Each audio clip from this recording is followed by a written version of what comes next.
Alright guys, so here's the wheel that came off the 2005 R6. The bike was down. You can see there's a little bit of road rash or curb rash here on the on this side of the wheel, and on the other side of the wheel it's really not that bad. There's one little scuff like right here. I'm gonna see if I can't get this wheel fixed up or repainted or repowder coated, I'm not sure.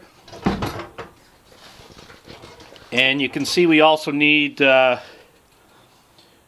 new rubber on this front wheel. This is the R6 wheel, and I don't know if that's just from track running or if that wheel got you could see it's bald, so I'm assuming this is track running. This tire's seen better days, and we need to get a new tire on the bike. So I'm going to take this to the shop today. I'm going to get them to take the old tire off and check to see if the wheel is straight. The cool thing is, guys, the wheel has the same design as the FZ6R wheel. Black, nice high gloss black with the red factory pinstripes. So I do want to keep the same design, and yeah, we'll go from there. So I'm going to run this up to the shop here today. Alright guys, we have the wheel back from the shop. They peeled the old rubber off the wheel, and now we need to deal with some of these scratches. I want to try to get this at least painted up or sanded out before, and touched up before I actually put a wheel back on it, because this looks really close to stock and I want to keep it that way. So this is the biggest scratch. Not too bad. I think I'll try to file it out, fill it in with some fiberglass Bondo, and then over here, same thing here, just a little scuff here, but I'm taping it up and trying to keep the line protected. So yeah, stay tuned guys. This is what I'm working on now, and then we're gonna get the tire on, and we're gonna get this on the bike. Alright, so there we go guys. We got a little bit of short strand fiberglass Bondo, just repairing. We're going to try to just fill in the gouges in the rim and then sand it down and then get it painted. So there's that side. Another little spot over here, same thing, I just kind of filled it in. And the third spot is just right here. So just kind of filling in the little gaps, and yeah, gonna sand it up and take it to the paint shop. Stay tuned. So the wheel is back from the paint shop. They were actually able to kind of get rid of all the scuff marks on the wheel. It's been completely reglossed and cleared. This thing looks brand new. You wouldn't even know that this wheel had all the scratches and dings in it before. Check it out guys, like this is the same wheel that you just saw like a couple seconds ago in the video, but it's all been repainted, re-cleared. They even repaired the factory pinstripe as best they could. You can't even tell where the damage actually was. So as a comparison, let's put the two wheels side by side here now, and you're going to see exactly how close these things are. So there you go, R6 wheel on the left and FZ6R wheel on the right. Tire size is exactly the same. It's a 120/70 ZR17. So I think this tire has a little bit of life left in it. So what I'm going to do today, I'm going to take both wheels to the shop. I'm going to get this rubber peeled off by FZ6R wheel. We're going to put it on the R6 wheel, and then we're going to go from there. Something else I want to show you guys too. Now this might be tricky. I'm not sure if the camera can see it. Right there on the wheel, I believe this is the date code, VDD0315. The tire, even though I only bought it like a year ago, or maybe not even 2 years ago, it looks like it is a 2015 tire. So it is getting up there in years of I guess, rubber compound and maybe hardness on the tire. People say they do harden up over time. I don't know. Debatable, guys. I think everybody has their own opinion. So the option is I put this wheel on, this tire on, or we put a completely new set of tires on the bike. Again, that's another $400. So, all right, guys, stay tuned. I'm gonna probably get this wheel switched out, or I'll at least have the shop look at the wheel, tell me what they think. It's got lots of tread left on it. It's still tacky. I say we reuse it, so check it out, guys. The R6 wheel is back from the shop.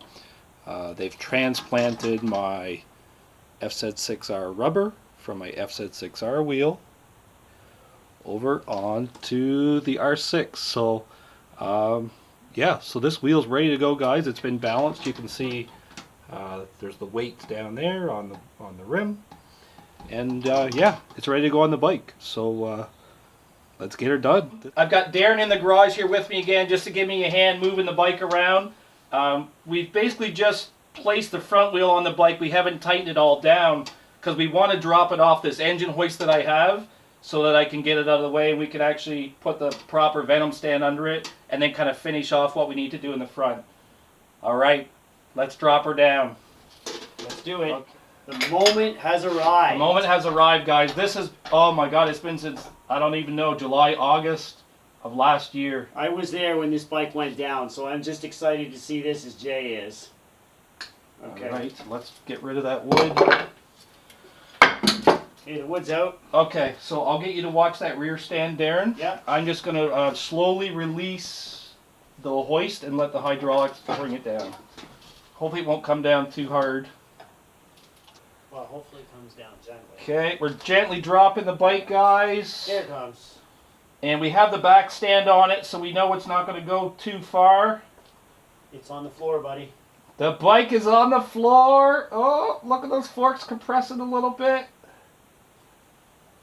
Okay, so there we go.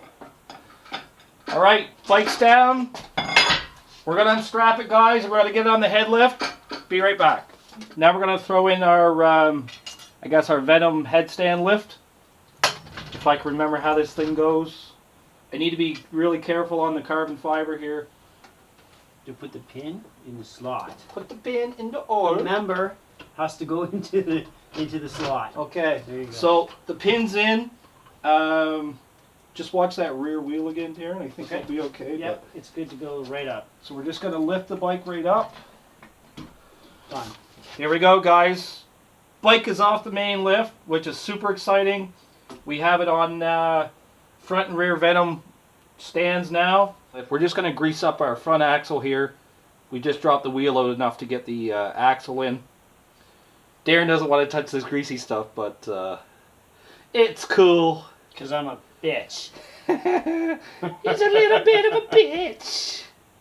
So I'm only going to grease it here, I think, right? Here on this side. I'd do the whole thing. You want to grease the whole thing? Yeah, I would. I've never not. All right. I don't think it'll hurt A you. little bit of grease can't hurt anything, guys. All your spacers and wheel rotates on this, so good idea to put a little bit of grease. Doesn't have to be a lot. Just has to be a little bit. All right. I'm going to give that to Darren, and I'm going to try to lift the wheel into position again as he slides it through. Okay. My spacer was out. Is your spacer okay over there? Looks okay to me. Okay. I can't see your side though. Alright, we're right in. That's okay. That just went in nice. Okay, do you have your mallet? I do. I have your mallet. So it should slide through pretty easy, guys. You're just going to tap that end in. It should be flush. That's it. Okay. Home. And then we just have we have a bolt on this side, and we're going to torque that down to the proper spec here in just a second. It's actually 66 foot-pounds, and I've had to pick up a couple special adapters and whatnot to get it to work. Torque wrench is set for 66. Okay, I'm going to give it a shot without trying to hold the other side, but let's see what happens. Okay, the other side's not spinning right now, so that's good.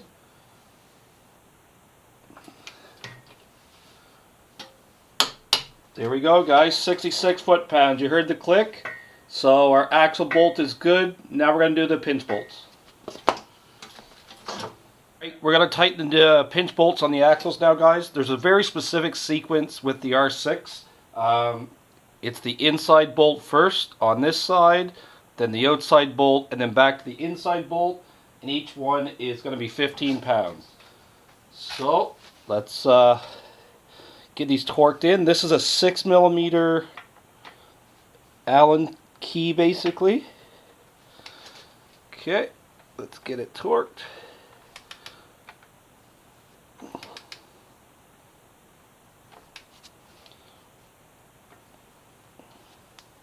It's not my favorite extension that I have here, but I can't find the other piece.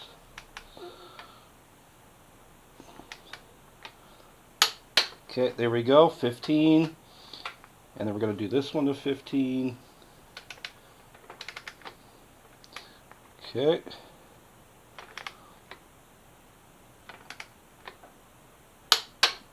And then it says to go back to this bolt again and hit it again.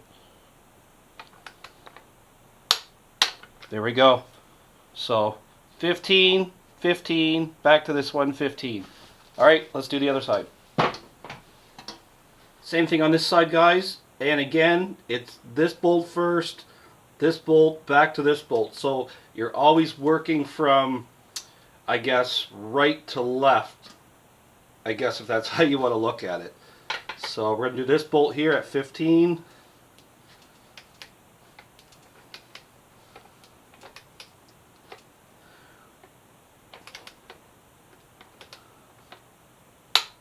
Okay, there we go. We'll do the inside bolt, 15.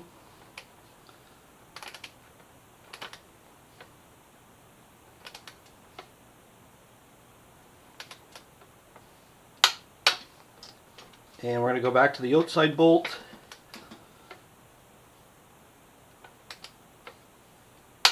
$15. It doesn't hurt to check the inside bolt again. 15. We're good. So all 4 pinch bolts are torqued in.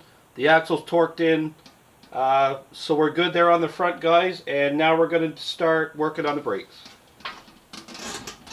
So I've already fitted the calipers up, guys, and I've also been playing a little bit here with the brake lines to see what fits. This is an FZ6R brake line on an R6. It kind of does fit. The lengths are pretty close to what I need, but the problem is the brackets, the mounting brackets are in the wrong spot. So anyways, let's go ahead. Let's tighten in our brake caliper. I'm just going to kind of quickly just tighten this down with the wrench, and then we're going to torque it. Okay, there we go. And depending on the year that you're working on, guys, the 2005 R6 is speccing these bolts at 25 foot-pounds. The 2008 R6, which is the forks that I actually have, is speccing them at 26 foot-pounds. So you could pick either number, basically. 25, 26. I'm actually going to go with the 26. Better to be safe, have that extra pound on it. Okay. Alright, so 26. Kind of backwards for me because I'm on the wrong side. Okay, there's our first click, 26.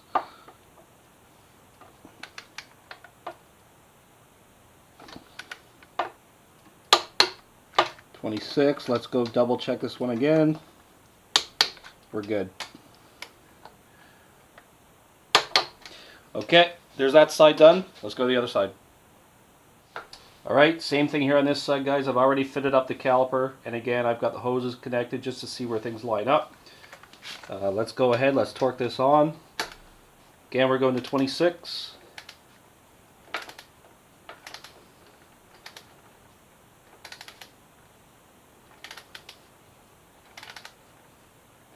Oh, I thought I had these threaded in. Okay, here we go. It's starting to tighten up.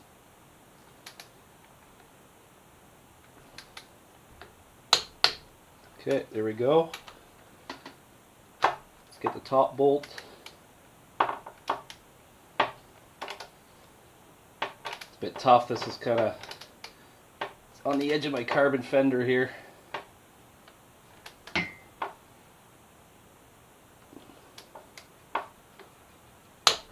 Okay, there we go. 26. Check the other one again. 26. Alright, there we go, guys. Front axle's torqued in, pinch bolts are torqued in, all the caliper bolts are torqued in. So technically our front end is technically assembled, and now we need to look at these brake lines. So I don't really have a lot more for you guys that I can include in this video because you're pretty much caught up to where I am. And as I mentioned quickly before, this is the FZ6R brake line bolted into the R6 caliper. The banjo bolts are the same, so that's good. You can be able to reuse those parts. But see, this is kind of the problem right now. The FZ6R had different mounting hardware that would mount to the fender, and right now on the R6 it's not in the right spot. So that's on the one side. On the other side it's kind of similar. It's going to be a little hard to see, but these two hoses were mounted to the FZ6R fender, and now they're just kind of hanging in the middle of nowhere in the wrong spot. So we're working on that. The next location is kind of up here, kind of in the center of the bike where the horn bracket mounts. Again, the mounting is different between the FZ6R and the R6, so although it'll probably be okay, it kind of looks stupid. And then yeah, up underneath here, there's the R6 front master cylinder, and again bolted in with the same bolt from the FZ6R. So the cable routing right now is not too bad, but I need to do something to get rid of these ugly grommets and the ugly mounting hardware that's in the wrong spot. So essentially what I'm going to have to do is buy an R6 brake line kit perhaps, and just have the lines extended, or I'll buy an FZ6R brake line kit and maybe again have the lines extended just a little bit up here so I can route the cable a little bit better. And then the last little thing, guys, we have to tackle. This is the R6 brake reservoir. Right now it's just kind of free floating because I don't have the proper bracket. Normally this bracket would mount down here on this R6 bracket that I've purchased, but the problem is your master cylinder reservoir will be below your actually master cylinder itself, so you can't have that. The brake reservoir has to be higher. So I have found a bracket that I think is going to work, guys, so we're probably going to see that in the next video. Anyways, guys, so there you go. There's the update on the FZ6R/R6 conversion. Thanks for tuning in. Thanks for watching. Feel free to hit like, subscribe, and yeah, shoot me a message in the comments, guys. All I got left to do is work on this brake line setup, and we're going to be good to go. And then we'll do something with the ignition. Again, I have some ideas. Alright guys, stay tuned. And if you're out there riding, ride safe.